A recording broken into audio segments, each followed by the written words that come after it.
Di tengah badai salju, seorang pria berjuang untuk bertahan hidup, menolak untuk menyerah di sana. Dengan kekuatan yang telah habis, ia berlutut di atas salju yang dingin. Kelelahan yang luar biasa membuatnya roboh sepenuhnya tanpa tenaga tersisa. Berbaring di sana, ia tahu secara insting bahwa ajalnya sudah dekat. Ia kemudian merenungkan betapa putus asanya ia berjuang hanya untuk hidup. Pemuda itu bertanya-tanya apakah ini akan menjadi akhir bagi seorang barbar yang tidak memiliki tempat di dunia. Pada saat itu, sang protagonis hanya menerima takdirnya yang tak terelakkan. Memikirkan hal ini, ia merenungi betapa menyedihkan dan kesepian hidup yang ia jalani. Tiba-tiba, suara yang berteriak tentang rambut hitam mengejutkannya. Menatap ke atas, pria itu melihat sosok dengan warna rambut yang sama dengannya. Pahlawan kita terbaring di tanah dalam keadaan syok. Tidak mengerti apa yang sedang terjadi, pendatang baru itu menanyakan namanya, tetapi ia berpikir bahwa orang barbar tidak memiliki nama. Kemudian pria misterius itu mengungkapkan bahwa ia mendengar rumor tentang dia yang berkeliaran di sana. Ia melanjutkan dengan mengatakan bahwa sang prajurit tidak seharusnya berada di tempat yang keras ini. Orang asing itu berkata bahwa utara adalah ibunya dan bertahan hidup sendirian bukanlah suatu kebetulan. Pria berjubah itu berkomentar bahwa sang prajurit telah mengayunkan pedangnya untuk bertahan hidup hingga sekarang. Tiba-tiba cahaya dari pedang pria misterius itu bersinar terang. Ia lalu berkata bahwa yang penting mulai sekarang adalah bagaimana ia memilih untuk hidup. Sebuah metafora menunjukkan bahwa pedang yang patah dapat lahir kembali dengan api yang cukup. Pria itu mengakhiri dengan mengatakan hal yang sama berlaku untuk sang prajurit saat pedangnya bercahaya. Pria misterius itu mengklaim bahwa ia melihat dengan jelas api tekad di dalam diri sang prajurit. Dengan itu, ia mengulurkan tangannya yang bersarung tangan ke arah sang barbar di tanah. Ia kemudian mengungkapkan rencana besarnya untuk melarikan diri dari utara dan mendirikan kerajaan baru. Pendatang baru itu mengajaknya untuk bergabung dalam perjalanan ambisius ini. Pria berjubah itu mengakhiri ajakannya dengan mengatakan bahwa bersama-sama mereka bisa mengubah dunia. Bagi sang barbar, pembicaraan tentang mengubah dunia hanyalah fantasi konyol. Namun untuk pertama kalinya dalam hidupnya yang kesepian, sesuatu terasa benar-benar berbeda. Itu adalah pertama kalinya seseorang mengulurkan tangan untuk benar-benar membantunya. Pada saat itu, gestur tersebut terasa seperti seberkas cahaya keselamatan bagi jiwanya. Narator menjelaskan bahwa di dunia ini, ada ras elf yang hidup lebih dari 1000 tahun. Ada juga orc yang dikenal karena menguasai penggunaan baja dalam pertempuran. Di antara dua ras kuat ini, manusia berada di ambang kepunahan. Namun, kedatangan pria misterius itu sepenuhnya mengubah jalannya sejarah. Ia mendirikan kerajaan di utara dan memimpin umat manusia menuju zaman keemasan yang mulia. Tetapi semuanya berakhir. Dan sekarang sang pengawal memegangi rajanya yang terluka parah di tanah. Dengan air mata di matanya, prajurit setia itu menjawab bahwa ia menangis karena tuannya sedang sekarat. Sang raja merenungkan bahwa manusia, meskipun lemah, mempersenjatai diri dengan pelatihan dan baja. Ia ingat bagaimana pahlawan yang tak terhitung jumlahnya berkumpul di bawah panji kerajaannya. Sang raja berkata bahwa berkat mereka semua, sebuah kerajaan untuk manusia dapat dibangun. Namun sang pengawal meratap bahwa sekarang kerajaan telah runtuh dan para pahlawan telah terpencar. Pengawal itu berteriak bahwa tentara dan kerajaan telah membelakangi sang raja dalam semalam. Dengan perasaan hancur, ia mengklaim bahwa manusia tidak memenuhi syarat untuk membangun bangsa yang kuat. Dalam kemarahannya, sang prajurit tidak dapat menyelesaikan kalimat putus asanya. Ia lalu bertanya-tanya mengapa mereka berjuang begitu keras untuk semua ini, tetapi raja yang terkapar di tanah menatapnya dengan ketenangan yang mengejutkan di matanya. Adegan kehancuran di sekitar mereka menjadi hening sejenak. Dengan sisa kekuatannya, sang raja memanggil pengawal setianya untuk terakhir kali. Kemudian ia memberikan perintah yang tak terduga untuk mencari penerus tahta. Sambil memegang pedangnya, sang raja berkata bahwa seorang pria hebat tidak diciptakan oleh garis keturunannya. Ia menyatakan bahwa kemuliaan akan ditentukan oleh ayunan yang mereka bangun, bukan oleh darah. Sang raja kemudian memerintahkan pengikutnya untuk mencari pemimpin berikutnya yang akan membimbing umat manusia. Menyerahkan pedangnya, sang raja mulai menjelaskan misi terakhirnya. Prajurit itu menerima pedang tersebut dan mendengar bahwa ini adalah tugas terakhir yang diberikan tuannya. Detail pada pedang raja menunjukkan simbol matahari yang terukir di gagangnya. Dengan pedang di tangan, pria itu menerima misi terakhir yang diberikan oleh raja tercintanya untuk memenuhi janji ini dan meneruskan warisan tuannya. Ia mempersiapkan diri dengan itu. Prajurit itu memulai perjalanan panjang mencari rambut baru. Waktu berlalu dan salju turun di sebuah bangunan kayu di tengah antah berantah. 8 tahun telah berlalu sejak ia menerima misi terakhir rajanya. Selama waktu ini, ia mencari penerus di kamp budak dan tempat-tempat lain, tetapi sebagian besar kandidat ini berakhir tewas atau meninggalkan dia dalam perjalanan. Pada akhirnya, yang tersisa hanyalah rasa pahit dari pengkhianatan mereka. Ia kemudian mempertanyakan apakah tidak mungkin untuk menemukan seseorang yang layak bagi mantan rajanya. Sang prajurit mulai bertanya-tanya apakah manusia benar-benar layak memiliki sebuah bangsa. Kecewa, pria itu percaya kesempatan untuk membangkitkan umat manusia telah berakhir hari itu. Setelah bertahun-tahun mencari, ia merasa sangat lelah dan kehilangan harapan. Tiba-tiba, Seorang anak bertudung muncul di pintu, mengamatinya dalam diam. Anak laki-laki itu memecah keheningan dan bertanya apakah yang dipegang veteran itu adalah sebuah pedang. Pria itu menatap pemuda itu dengan tatapan serius dan penuh curiga. Tanpa menjawab, ia kemudian bertanya kepada bocah itu apa yang menurutnya akan dilakukan seseorang dengan sebuah pedang. Yang mengejutkan, anak bertudung itu menjawab dengan, "Tidak," yang sederhana dan langsung. Selanjutnya, bocah itu mengajukan permintaan tak terduga, meminta untuk diajari cara menggunakan pedang. Bocah itu menjelaskan bahwa tidak seperti pria tua itu. Ia tidak ingin hanya memiliki senjata tanpa bertarung. Dengan tekad besar di matanya, pemuda itu berkata ia tidak ingin lagi menjadi tidak berdaya. Itulah sebabnya ia memohon kepada sang prajurit untuk mengajarinya setidaknya cara mengayunkan bilah pedang. Veteran itu kemudian menyuruh bocah itu mendengarkan karena manusia adalah ras terlemah. Ia melanjutkan dengan mengatakan bahwa semakin banyak manusia bertarung, semakin banyak mereka kalah pada akhirnya. Pria itu menyarankannya untuk menelan saja amarahnya jika ia ingin hidup lama. Sambil membelakangi bocah itu, ia mencoba mengakhiri percakapan dan mengusirnya. Namun demikian, pemuda itu tidak menyerah dan berkata bahwa segala sesuatunya akan berbeda dengannya. Dalam sebuah kilas balik, kita melihat beberapa orc menangkap manusia di sebuah gunung. Salah satu monster kemudian mencengkeram seorang bocah dan berteriak bahwa ia memiliki rambut hitam. Orang-orang di sekitar mereka menjadi putus asa melihat adegan kekerasan tersebut. Bocah yang ingin belajar bertarung itu melihat semuanya dari kejauhan. Prajurit tua itu juga memperhatikan keributan yang terjadi. Tiba-tiba, pemuda itu berteriak agar orc tersebut menunggu, menarik perhatiannya. Ia berlari dan mengatakan itu semua hanya kesalahpahaman tentang rambut bocah itu, tetapi makhluk hijau itu menjadi sangat marah karena keberanian bocah itu menginterupsinya.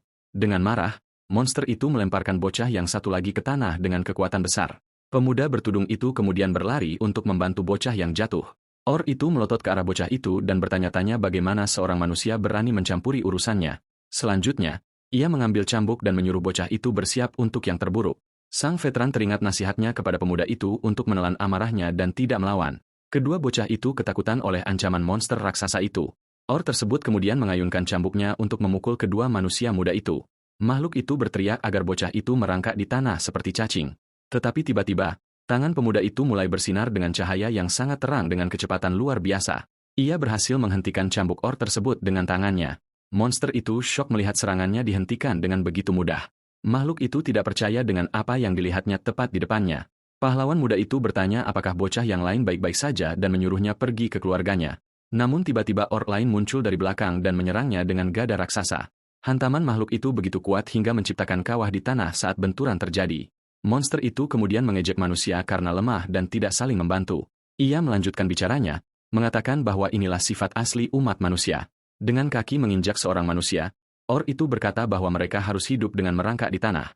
Tudung kepala si bocah jatuh dan sedikit darah mengalir dari kepalanya. Sambil berlutut, bocah itu menghadapi makhluk hijau tersebut sementara manusia lainnya menonton. Bocah itu merenungkan kata-kata si orc, dan prajurit tua itu memperhatikan rambutnya. Dengan teriakan kemarahan, pemuda itu melemparkan kepalanya ke belakang, memperlihatkan rambut hitamnya. Sang veteran terkejut saat menyadari warna rambut bocah itu. Dengan tatapan menantang, bocah itu memberitahu si orc agar tidak membuatnya tertawa dengan kata-katanya. Ia kemudian menyatakan bahwa ia lebih baik bertarung sampai akhir daripada hidup merangkak seperti cacing. Prajurit tua itu berpikir bahwa ia sudah kelelahan dan hampir menyerah pada misi rajanya. Namun melihat semangat juang bocah itu, sesuatu di dalam dirinya berubah total.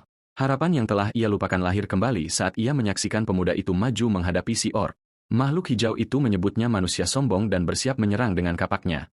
Monster itu kemudian mengayunkan senjatanya dengan sekuat tenaga dan berteriak agar bocah itu binasa. Pemuda itu bersiap menghadapi serangan masif tersebut hanya dengan belati kecil.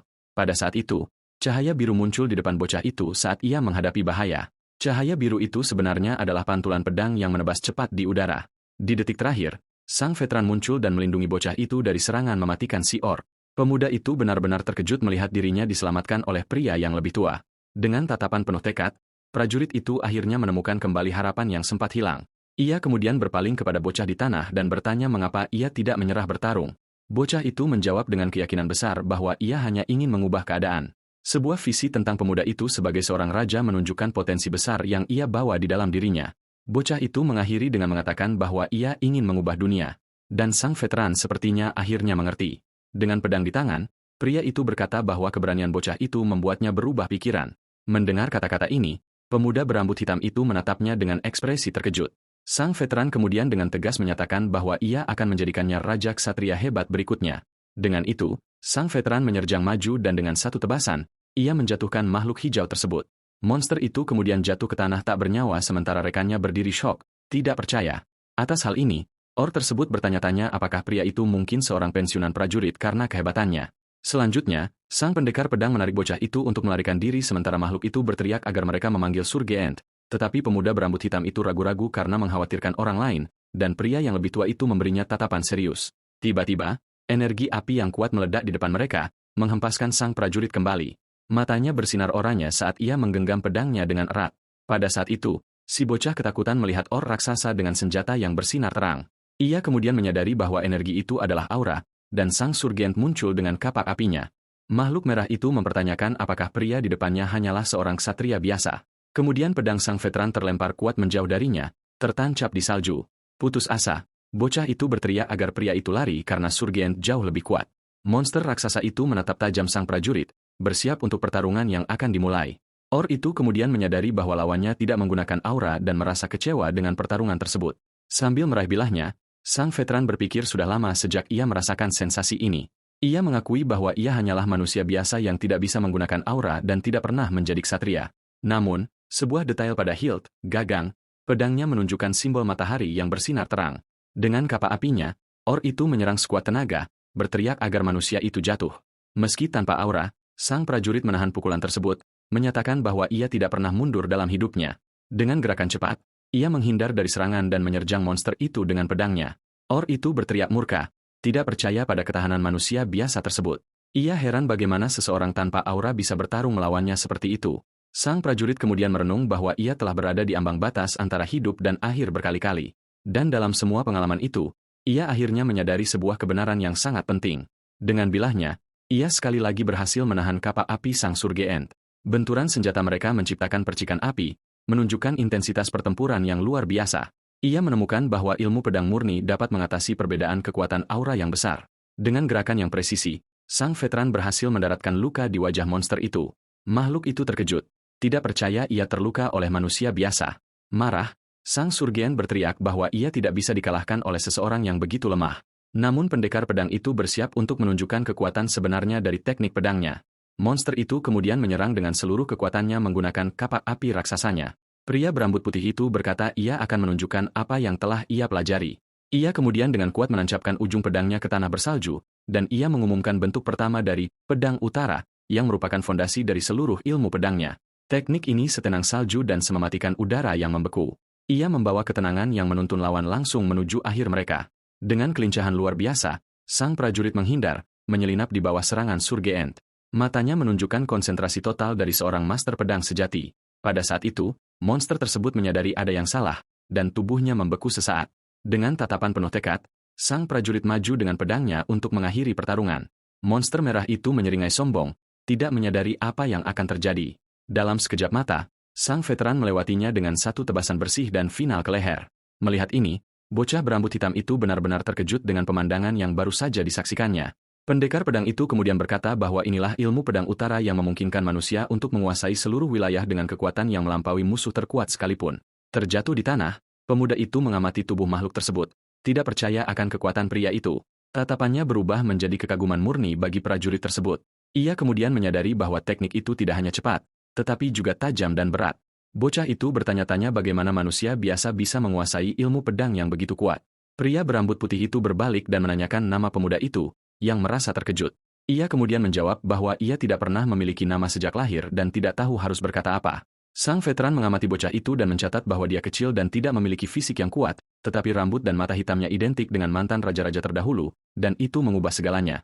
Dengan tatapan tegas, pendekar pedang itu berkata ia akan melakukan yang terbaik untuk melatihnya. Ia kemudian bertanya apakah bocah itu mengerti apa artinya itu, tetapi ia menjawab tidak mengerti. Pria tua itu memperingatkan bahwa ia akan sangat menderita dan mungkin menyesali keputusan ini seperti kebanyakan kandidat lain yang menyerah di tengah jalan. Tetapi bocah itu berkata ia ingin mengubah keadaan dan mengepalkan tinjunya erat-erat. Ia ingin mengubah dirinya sendiri dalam kenyataan menyedihkan di mana tidak ada yang melawan ketidakadilan. Dengan jawaban, ya, yang sederhana, sang veteran mengonfirmasi keputusannya untuk melatih bocah itu. Ia berpikir bahwa tekad pemuda itulah yang membuatnya memilih dia sebagai penerusnya. Dengan keputusan yang sudah bulat, ia bersiap untuk memulai perjalanan panjang mereka bersama. Kemudian ia memanggil bocah itu untuk pergi dan bocah itu bertanya kemana mereka akan pergi. Pria tua itu mulai berjalan menembus salju. Mengambil langkah pertama dari pelatihan tersebut, ia mengungkapkan bahwa mereka akan mencari tukang besi dan pemuda berambut hitam itu bingung. Sang prajurit mengonfirmasi rencananya dengan tatapan serius dan penuh tekad.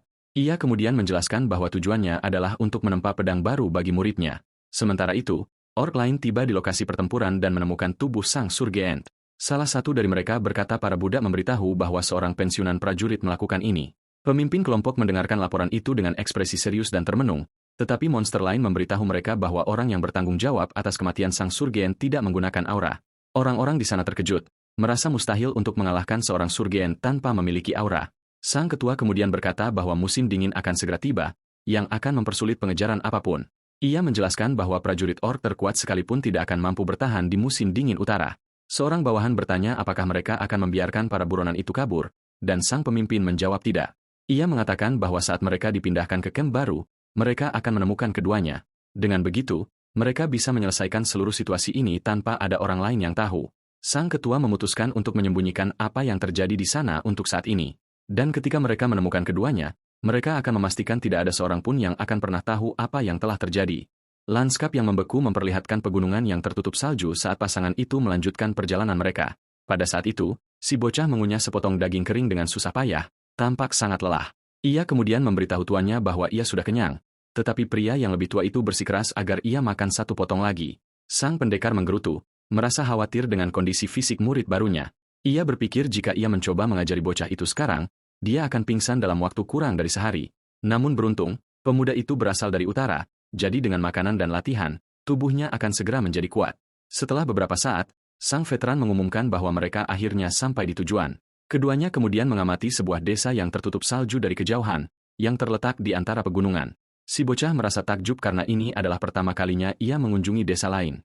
Dengan ekspresi serius, sang pendekar pedang menjadi waspada, merasa ada sesuatu yang salah. Tiba-tiba, ia mendorong bocah itu ke tanah dan bersiap menghadapi bahaya yang mungkin terjadi. Ketakutan, pemuda itu memanggil tuannya, tidak mengerti apa yang sedang terjadi. Desa itu tampak benar-benar sunyi dan ditinggalkan di bawah salju yang turun tiada henti. Mereka kemudian memasuki tempat itu dan melihat bahwa segala sesuatu di sekitar mereka telah hancur dan ditinggalkan. Jejak kaki di salju dan pagar yang rusak menunjukkan bahwa semacam konflik telah terjadi. Berjalan dengan hati-hati, si bocah melihat sekeliling dengan kaget melihat kehancuran tempat itu. Keduanya terus berjalan hingga mencapai sebuah bangunan kayu besar. Pada saat itu, pria yang lebih tua membuka pintu berat agar mereka bisa masuk ke dalam bangunan tersebut. Di dalam bengkel, mereka menemukan semuanya gelap dan berdebu tanpa ada tanda-tanda kehidupan. Sang veteran mengatakan mereka belum melihat siapapun, dan si bocah bertanya apakah ini pandai besi yang mereka cari. Tiba-tiba, mata sang veteran melebar saat ia menyadari sesuatu yang aneh di tempat itu. Dengan gerakan cepat, ia menarik bocah itu mundur, melindunginya dari bahaya. Sambil bersembunyi, mereka melihat sekelompok goblin melewati desa yang hancur itu. Si bocah bertanya-tanya apakah makhluk hijau itu benar-benar goblin yang menakutkan. Mendengar hal itu, pria yang lebih tua meminta ketenangan, dan si pemuda bertanya apakah mereka yang menyerang desa tersebut. Sang pendekar pedang kemudian merenung bahwa sebuah desa tidak akan jatuh ke tangan goblin biasa. Selain itu, ia menyadari detail yang sangat mencurigakan tentang makhluk-makhluk hijau itu. Senjata yang dibawa salah satu dari mereka bukanlah sesuatu yang dimiliki goblin biasa. Dengan pemikiran ini, ia memutuskan untuk menyelidiki apa yang sebenarnya terjadi di tempat itu. Ia kemudian menyuruh muridnya untuk tetap di sana sementara ia mengikuti monster-monster itu sendirian. Namun bocah berambut hitam itu bersikeras untuk ikut dengan guru barunya dalam misi tersebut. Pria yang lebih tua menjelaskan bahwa dia hanya akan menghalangi karena dia belum tahu cara bertarung. Pemuda itu kecewa mendengar kata-kata jujur namun keras dari mentornya. Namun sang pendekar berjanji akan mengajarinya segera setelah pedangnya siap. Dengan belati di tangannya, ia meminta bocah itu menunggu dengan tenang sampai ia kembali. Bocah itu memperhatikan bilah kecil yang diserahkan tuannya untuk pertahanan diri. Ia kemudian memberikan belati itu kepada pemuda tersebut yang menerimanya dan setuju untuk menunggu di sana. Malam jatuh di atas pegunungan, dan salju terus menyelimuti lanskap yang gelap. Desa yang ditinggalkan itu menjadi semakin suram di bawah langit yang gelap dan sangat dingin. Sambil bersembunyi, sang veteran mengamati salah satu goblin melewati sebuah tong kayu. Di dalam desa, sang pendekar pedang mengikuti jejak ke sebuah kandang logam besar yang gelap. Berjalan dengan hati-hati, ia berkata bahwa ia akhirnya menemukan orang yang ia cari. Di dalam sel, seorang pria dengan janggut merah mendongak, terkejut oleh kunjungan tersebut. Sang pendekar kemudian menatapnya dan memanggilnya dengan nama Red Steel, yang mengejutkan sang pandai besi. Pada saat itu, pria di dalam kandang mengenalinya dan memanggilnya Broken Sword dalam keadaan syok total. Dengan serangan yang cepat dan presisi, sang veteran menghancurkan kunci sel dengan belatinya. Ia kemudian menyuruhnya keluar dari sana, tetapi sang pandai besi ragu-ragu dan memintanya menunggu sebentar. Putus asa, pria berjanggut merah itu memohon kepadanya untuk menyelamatkan orang-orang lainnya. Sang pendekar pedang merasa kesal dan bertanya apakah dia tahu apa yang dia minta, tetapi sang pandai besi tampaknya memiliki alasan yang sangat pribadi untuk mengajukan permintaan berisiko itu. Dengan gigi terkatup, ia menunjukkan betapa putus asanya dia dengan situasi saat ini. Ia kemudian mengungkapkan bahwa istrinya termasuk di antara orang-orang yang ditawan oleh para goblin. Sang veteran terkejut dengan berita itu dan pria berambut merah itu tidak menyukai reaksinya, sambil mengatupkan kedua tangannya. Sang pandai besi terus memohon bantuan kawan lamanya. Ia menjelaskan bahwa ia sudah mencoba melawan tetapi gagal dan desa itu sangat membutuhkan kekuatan sang pendekar. Sang pendekar pedang mendengarkan dengan saksama permohonan teman lamanya yang sedang dalam kesulitan. Pria di dalam sel itu menambahkan bahwa para goblin menggunakan senjata yang terbuat dari bahan-bahan aneh. Pria yang lebih tua itu mengatakan bahwa gegabah untuk meminta hal seperti ini tanpa mengetahui kekuatan musuh. Namun ia menyatakan bahwa ia tidak bisa mengabaikan permintaan seseorang yang pernah bertarung di sisinya. Dengan itu, sang pendekar mempersiapkan diri dan mengatakan bahwa mereka akan menyelamatkan orang-orang itu sekarang juga. Dengan belati di tangan, sang pendekar bersiap untuk pertempuran yang akan datang. Ia kemudian bergerak maju untuk menyelamatkan orang-orang yang terjebak oleh goblin di dalam kegelapan. Dengan bilahnya, ia dengan terampil menangkis beberapa serangan sekaligus. Sang pendekar kemudian berteriak agar semua orang keluar dari tempat itu secepat mungkin. Salah satu pria yang diselamatkan berterima kasih kepada sang veteran atas bantuan yang tak terduga dan berharga tersebut. Ia menyadari ada lebih banyak musuh daripada yang ia duga dan ia harus mengeluarkan semua orang dari sana sendirian. Sang pendekar tahu misi ini tidak akan mudah, tetapi ia tidak boleh menyerah sekarang. Pada saat itu, Red Steel mengonfirmasi bahwa wanita yang tidak sadarkan diri di pelukannya adalah istrinya. Sang veteran memperingatkan bahwa mereka harus melarikan diri, karena para goblin akan segera mengejar mereka. Sang pandai besi mendengarkan rencana itu dengan ekspresi khawatir dan mendesak di wajahnya. Dengan itu, semua tawanan berkumpul, menunggu perintah sang pendekar pedang. Salah satu wanita yang diselamatkan tampak sangat gugup dengan seluruh situasi berbahaya tersebut. Tiba-tiba, sang pendekar melihat salah satu penjaga goblin mendekati lokasi mereka. Dengan tatapan teguh, ia memberi isyarat agar semua orang segera melarikan diri.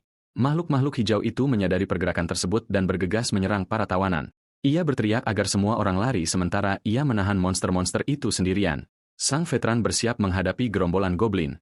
Dengan gerakan cepat, ia menjatuhkan beberapa makhluk dengan belati kecilnya yang tajam. Sang pandai besi berteriak agar temannya segera bergegas. Sambil memuji keterampilan bertarungnya, bilah sang pendekar bergerak dengan kecepatan luar biasa, menebas apapun yang menghalangi jalannya. Dengan putaran cepat, sang pendekar menggunakan bilahnya untuk menjatuhkan beberapa goblin sekaligus. Namun salah satu penduduk desa menjerit panik saat melihat lebih banyak monster mendekati mereka. Putus asa, pria itu meminta tolong saat seekor makhluk bersiap untuk menyerangnya. Sang veteran kemudian menyadari bahwa situasinya tidak memungkinkan dan tidak ada cara untuk menyelamatkan semua orang. Tiba-tiba, sang pandai besi ikut bertarung dan dengan kuat memukul salah satu monster ke tanah. Ia mengatakan akan melindungi rute pelarian dan sang pendekar menyuruhnya bertahan lalu melarikan diri dengan pedangnya. Pria yang lebih tua itu terus bertarung, membuka jalan bagi yang lain untuk melarikan diri. Rasa lelah akibat pertempuran mulai terasa. Sang pejuang mendengus merasakan keletihan yang amat sangat. Pada saat itu, seekor goblin yang menyeringai melompat ke punggung pria berjanggut merah itu dan menjatuhkannya. Sang ahli pedang menoleh dan melihat temannya dalam bahaya karena kehabisan tenaga. Ia mengeluh bahwa si pandai besi bersikeras untuk tetap tinggal dan sekarang hampir celaka.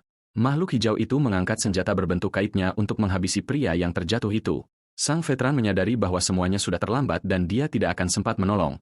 Pada saat itulah, mata pemuda berambut hitam itu dipenuhi dengan tekad murni. Dengan satu tendangan cepat, bocah itu membuat monster tersebut terpental, menyelamatkan si pandai besi. Pria berjanggut merah itu berteriak memanggil tuan dari bocah itu, seolah tidak percaya dengan apa yang baru saja dilihatnya. Sang ahli pedang juga terkejut melihat aksi berani muridnya. Bocah itu berbalik ke arah tuannya dan bertanya apakah sang tuan baik-baik saja setelah pertarungan dengan belati yang ia terima. Ia menghabisi makhluk lain yang mencoba menyerang dari belakang, namun sang veteran malah marah dan bertanya mengapa bocah itu tidak mematuhi perintahnya untuk menunggu. Namun, bocah itu justru berteriak memperingatkan tuannya tentang monster yang ada tepat di belakangnya. Dengan satu serangan cepat, sang ahli pedang mengalahkan makhluk itu tanpa perlu menoleh ke belakang. Ia kemudian melemparkan bocah itu ke arah Red Steel, si baja merah, dan menyuruhnya melarikan diri bersama anak itu. Si pandai besi bingung dan bertanya siapa bocah nakal ini dan apakah dia anaknya. Sang pejuang mengungkapkan bahwa pemuda itu adalah kandidat baru, membuat temannya terkejut. Ia lalu berkata bahwa tidak banyak monster tersisa yang harus ia hadapi sendirian. Pria yang lebih tua itu berkata dia akan membereskan sisanya dan meminta yang lain untuk menjaga mereka yang melarikan diri. Dengan itu, pria berjanggut merah menatap bocah itu. Masih terkejut oleh berita tersebut, Ia bertanya-tanya apakah pemuda kurus itu benar-benar kandidat baru untuk menjadi penerus. Setelah berada di tempat aman, Red Steel berterima kasih kepada si pedang patah atas bantuannya yang besar. Ia mengatakan bahwa berkat dia, banyak orang berhasil selamat dan hasilnya sangat baik. Namun, pemandangan menunjukkan beberapa orang terluka dan menangis karena kehilangan mereka dalam pertempuran. Melihat ini, sang veteran berkata bahwa ia masih merasakan penyesalan yang besar atas segalanya. Mendengar hal itu, si pandai besi menarik perhatian teman lamanya dengan tatapan serius. Ia meminta sang pejuang mendekat untuk bicara. Red Steel memeriksa bilah pedangnya dan berkomentar bahwa pedang itu sudah cukup usang dimakan waktu. Sang ahli pedang berkata ia sering menggunakannya dan pedang itu hanya bertahan karena itu adalah pedang milik mantan raja. Pria berjanggut merah itu kemudian menyarankannya untuk menyimpannya sementara waktu, dan dia setuju. Tiba-tiba, si murid muda mendekat dan dengan penuh semangat mengatakan akan membantu dengan cara apapun yang dia bisa. Ia kemudian membantu merawat orang yang terluka, mengatakan bahwa mereka harus saling membantu di masa-masa sulit. Si pandai besi bertanya apakah bocah itu benar-benar kandidat baru, dan sang pejuang mengonfirmasi bahwa kemungkinan dia akan menjadi yang terakhir. Ia kemudian mempertanyakan pilihan tersebut, mengatakan bahwa pemuda itu tampak lemah, bukan hanya karena rambut dan mata hitamnya. Namun pria yang lebih tua menjelaskan bahwa ia memilihnya karena keberanian dan tekadnya. Red Steel masih ragu, ia mengakui bocah itu tampak lemah, namun sang veteran menegaskan bahwa dalam hal keberanian dan tekad, bocah itu melampaui siapapun. Sang veteran kemudian mengambil sebuah pedang dan berkata mereka bisa mengajari bocah itu di sana untuk sementara. Ia meminta Red Steel untuk menempa pedang bagi bocah itu sementara yang ia butuhkan hanyalah tempat persembunyian. Sang ahli pedang berkata ia akan mengurus monster dan makanan sementara si pandai besi fokus pada pekerjaannya. Pintu bengkel terbuka menghadap pemandangan yang tertutup salju di luar. Pria berambut putih itu kemudian memberitahu temannya agar tidak terburu-buru dan pulihlah dengan tenang untuk saat ini. Pada saat itu, si murid muda berlari ke arah tuannya, memanggilnya dengan penuh semangat. Sang veteran kemudian memberikan pedang latihan kepada bocah itu yang terkejut dengan hadiah tersebut. Ia menjelaskan bahwa itu adalah pedang baja untuk latihan dan mereka akan menggunakannya dalam waktu yang lama dalam pelajaran mereka. Dengan ucapan sederhana, "Ikuti aku."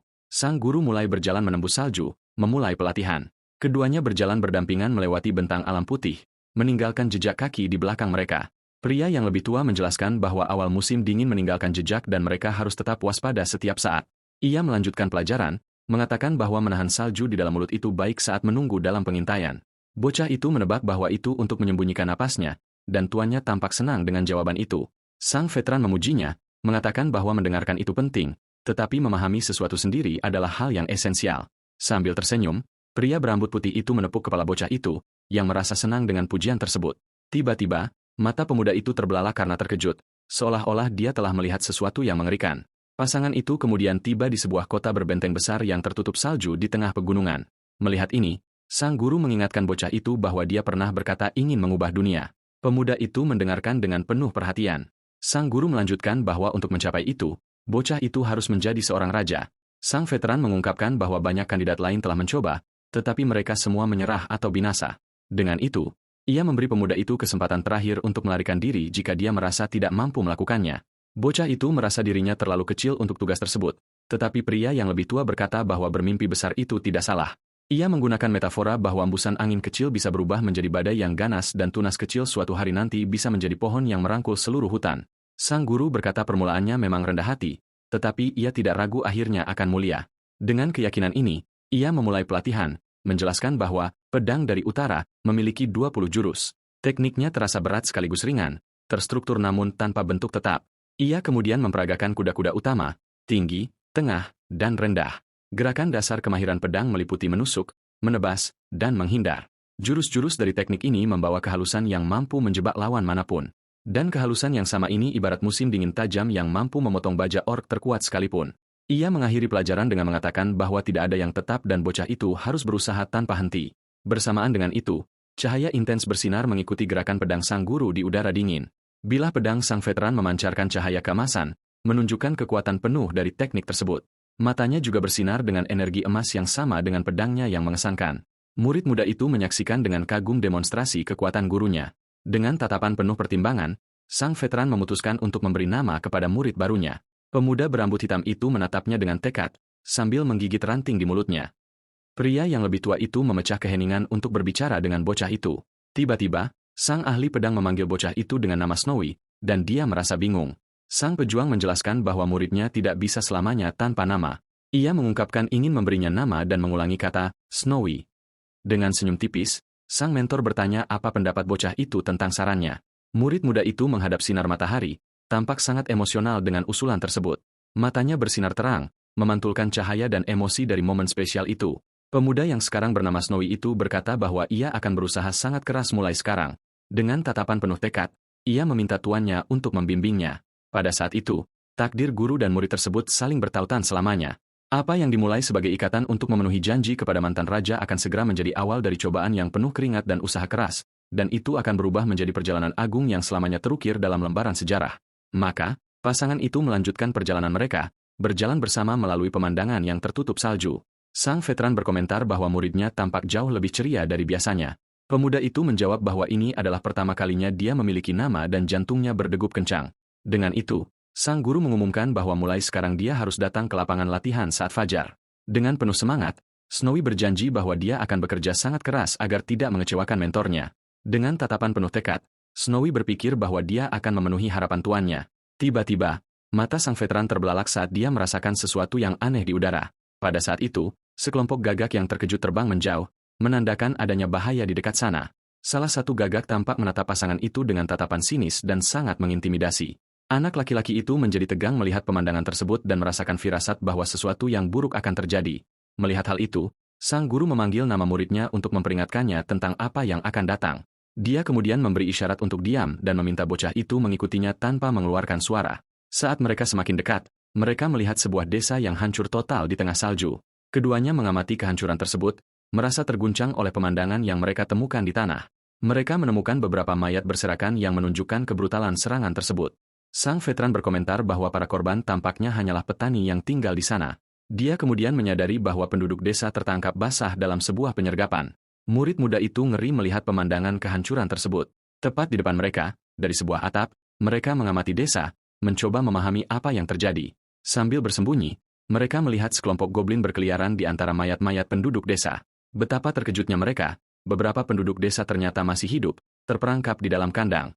Sang prajurit berpikir bahwa situasinya lebih serius daripada yang dia bayangkan sebelumnya. Dia menyadari bahwa monster-monster itu berencana menggunakan desa tersebut sebagai pangkalan operasi. Pria yang lebih tua itu memutuskan bahwa mereka harus mundur terlebih dahulu untuk memikirkan rencana aksi, tetapi mereka segera menyadari bahwa jumlah goblin jauh lebih banyak daripada yang mereka lihat pertama kali. Red Steel merasa malu karena tidak menyadari keberadaan monster-monster itu, dan sang veteran memperingatkan bahwa mereka akan menjadi lebih kuat. Dengan tatapan penuh tekad, sang pandai besi berkata bahwa mereka juga harus bersiap untuk bertarung. Namun dia ragu karena desa itu kecil dan penduduknya dengan mudah dikalahkan. Mendengar hal ini, si murid muda berkata bahwa mereka tidak bisa hanya berdiam diri dan tidak melakukan apa-apa sambil menatapnya. Pria yang lebih tua menjelaskan bahwa dia tidak menyarankan mereka menyerang sekaligus tanpa rencana. Dia kemudian mengatakan rencananya adalah untuk bersiap, membentuk sistem, dan baru setelah itu pergi berperang. Sang prajurit mengakui bahwa dia tidak bisa membentuk ordo ksatria dengan cepat, dan sang pandai besi berpikir, tetapi dia menyatakan mereka akan memiliki cukup waktu untuk mengajarkan setidaknya dasar-dasarnya kepada semua orang. Red Steel memahami bahwa pertama-tama mereka perlu meyakinkan penduduk desa untuk bertarung.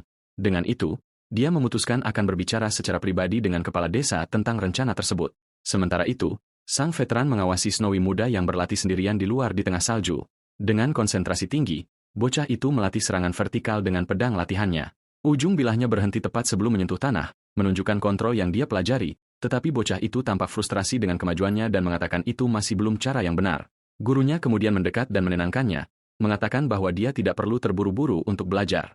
Dia mengajarinya cara mengayunkan pedang dengan ringan, tetapi memotong dengan bobot dan menyesuaikan genggamannya. Sang mentor melanjutkan dengan mengatakan bahwa tidak ada yang tetap dan segala sesuatu yang bergerak dapat berubah, dan bocah itu mendengarkan. Sang pendekar pedang menjelaskan bahwa ilmu pedang dari utara itu abstrak dan sulit dipahami pada awalnya. Dia mengatakan bocah itu perlu menemukan maknanya sendiri melalui latihan tanpa henti. Narator merenungkan bahwa pada awalnya dia tidak mengerti, tetapi sebuah binar menunjukkan kemajuannya. Dia merenungkan bahwa ilmu pedang gurunya tampak seperti fata morgana yang berkedip di depannya. Itu adalah gaya pedang yang dibuat untuk mencabut nyawa dengan presisi yang brutal dan tanpa ampun. Namun di saat yang sama, dia merasakan kesedihan dan kegembiraan, serta kehangatan dan kedinginan yang hidup berdampingan. Bocah itu merasa bahwa dengan setiap serangan, dia semakin dekat dengan ajaran yang mendalam itu. Mendengar ini, sang veteran menasihatinya agar tidak hanya meniru gerakan yang dia lihat. Dia memberitahu pemuda itu untuk tidak terkurung dalam sebuah cetakan. Dan ini mengejutkan sang murid. Dengan teriakan tekad, Snowy mengayunkan pedangnya dengan intensitas baru. Mentornya benar-benar terkejut melihat perubahan mendadak pada muridnya. Tiba-tiba, pedang bocah itu mulai bersinar dengan cahaya putih terang. Bocah itu sendiri merasa heran, tidak percaya dengan apa yang baru saja terjadi pada senjatanya. Pria yang lebih tua itu kemudian mengungkapkan bahwa apa yang dia lakukan adalah bentuk pertama dari teknik utara. Narator menjelaskan bahwa selama beberapa hari terakhir, Snowy telah melatih serangan yang sama berkali-kali. Sang veteran memperkirakan akan memakan waktu jauh lebih lama, tetapi dia melakukannya dengan sangat baik. Dengan itu, dia memutuskan untuk menghentikan latihan hari ini, dan bocah itu bingung dengan keputusan tersebut. Sang guru berkata bahwa melanjutkannya hanya akan membuatnya lelah, tetapi pemuda itu merasa dia hampir mencapainya. Dengan enggan, sang murid setuju, dan mereka mulai pergi ketika seseorang mendekat. Seorang pria berjanggut kemudian bertanya apakah prajurit itu adalah sang pedang patah yang terkenal. Segera kepala desa dan penduduk lainnya mendekati pasangan itu dengan tatapan serius. Snowy menjadi defensif tetapi guru